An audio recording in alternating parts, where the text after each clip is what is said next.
नमस्कारम।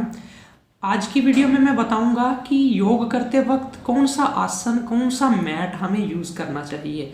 आपको ये चीज़ ध्यान रखनी है कि अगर आप बिना मैट के योग करते हैं तो होगा क्या कि आपकी बॉडी डायरेक्ट धरती के कांटेक्ट में आने से उसकी सारी एनर्जी जो योग के वक्त बनी वो सारी की सारी अर्थ हो जाएगी।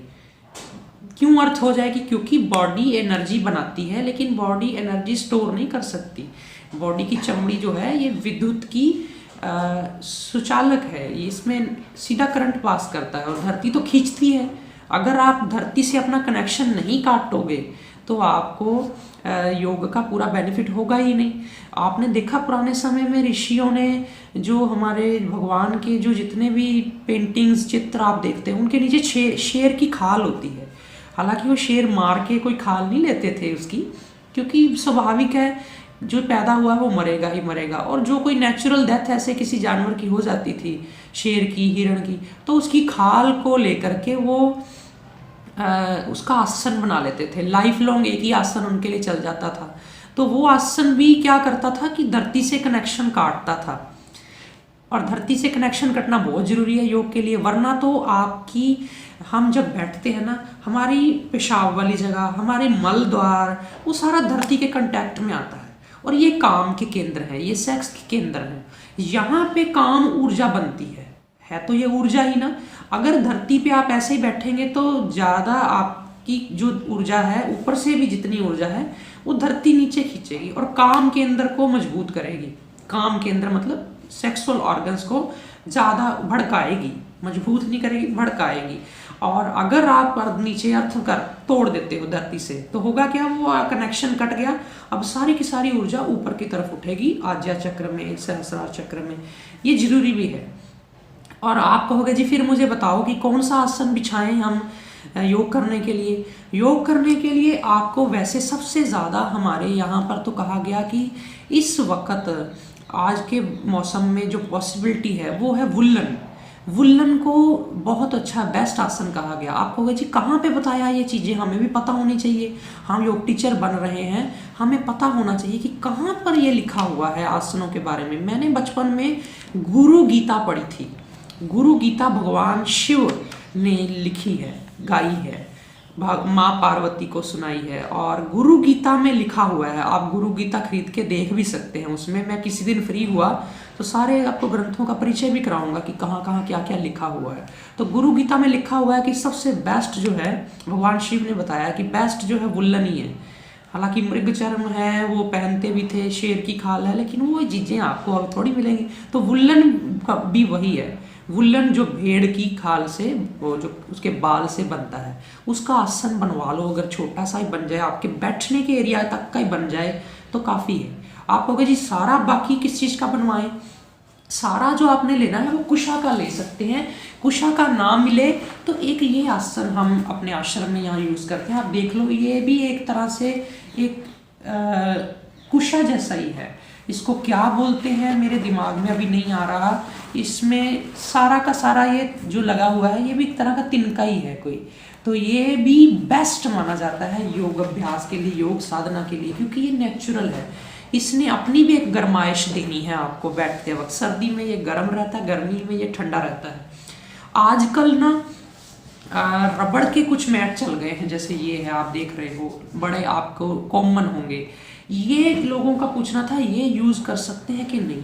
देखो, अगर तो आप मेरी मानो तो मैं इतने पसंद नहीं करता ये। फिर भी अगर आप कहो कि नहीं, आप हमें बताओ हम इसको यूज़ करें, कोई नुकसान तो नहीं है, तो मैं कहना चाहूँगा कि ये भी चल जाएंगे, सेफ है। इससे भी कनेक्शन तो धरती से कट ही जाता है। पर अगर आप वुल्लन ले लें तो और भी अच्छा। इस कुशा के आसन पे वुल्लन ऊपर थोड़ा सा अपने लिए बनवा के बिछवा लिया करें। इसके अलावा कई लोगों का पूछना था कि दरी ले सकते हैं। दरी, मोटी दरी ली जा सकती है, लेकिन उस पर भी आपका छोटा टुकड़ा अगर वुल्लन का हो जाए जहाँ तक आपने बैठना है तो और भी अच्छा।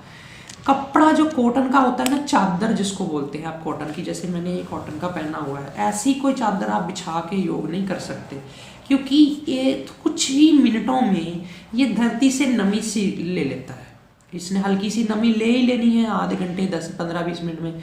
जब ये नमी ले लेता है तो ये गिल्ला हो जाता है। गिल्ला होने पर फिर ये धरती से इसका कनेक्शन बन जाता है।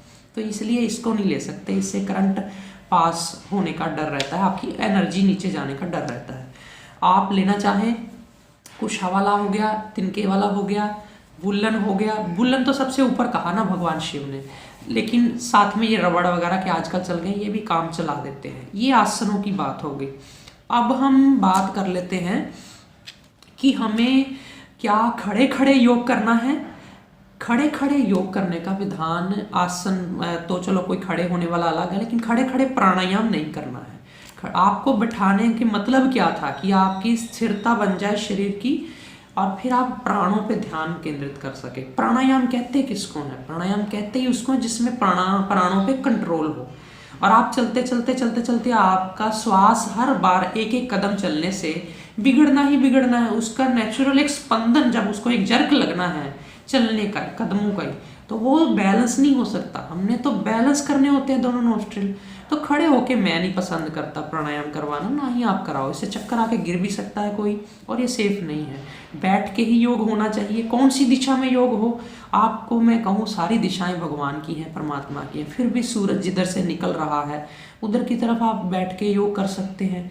अगर चारों तरफ आपको लगता है कि मेरे को उस दिशा से सूरज तेज है या नहीं बैठा जाता, तो आप पश्चिम में भी कर सकते हैं। आपको बस ध्यान रखना है कि आप जब भी योग करो नीचे मैट बिछा हो और आपकी कमर सीधी हो। दो बातें मैंने पिछली वीडियो में बताया था, कमर सीधी होनी चाहिए और आपका पेट खाली हो। भरे पेट योग नहीं करते। और मैट के बारे में कि मैट कहाँ से मिलेंगे, ये आप सबके घरों के आसपास मिल जाते हैं, मुझे कोई ज़रूरत नहीं है ज़्यादा आपको गाइड करने की। फिर भी जब कोई गार्डन में योग करता है या कोई घास पे बैठ के योग करता है तो उसको नीचे पॉलीथीन की शीट बिछा लेनी चाहिए, जिससे कि मॉइस्चर ऊपर ना आए।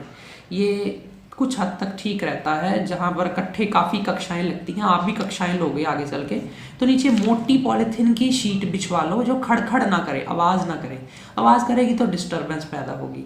तो ये एक ज़रूरी चीज़ थी, नीचे पॉलीथीन शीट, फिर ऊपर दरी या फिर कोई वुलन या मैट या जो भी है, उसके ऊपर आपका छोटा सा वुलन का टुकड़ा जिस पे आप बैठ जाओ। कंबल भी चल जाएगा, कंबल, ब्लेज़र भी चल जाती है। ब्लेज़र में काफ़ी हद तक वूल होती है, कुछ हद तक वो उसमें कुछ और मटेरियल होता है, पर फिर भी कम से कम 70-80% उसमें ब्लेज़र में अगर वूल है तो वो ब्लेज़र का भी चल जाएगा टुकड़ा।